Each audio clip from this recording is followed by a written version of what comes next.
سلیمان لایق څوک و، کله او چیرته وفات شو، د کوم ځای اوسیدونکی و، پښتنو او پښتو ادب ته یې څومره خدمت کړی و.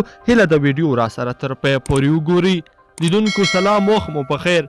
د افغانستان نامتو شاعر او لیکوال سلیمان لایق د 90 کلونو په عمر وفات شو. د سلیمان لایق د مړینې اوازه تېره اونۍ هم خپره شوې وه، خو نوموړی له یوې مودې راهیسې ناروغ او په روغتون کې بستر و.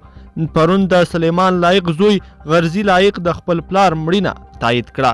د سلیمان لایق اصلي نوم غلام مجدد دی.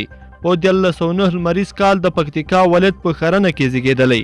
پلار یې یو مذهبي او د مجددي حضرتانو خلیفه و او له همدې کبله یې پر خپل زوی سلیمان لایق نوم ایښی دی. دی 15 کلن و چې پلار کابل ته راوست او په 1919 کال کې له دوهم ټولګي څخه په حبیبیه لیسه کې زده کړې پیل کړې. په 1926 لمریز کال کې د پغمان په دیني مدرسه کې شامل شو او په 1931 کې ورڅخه فارغ شو.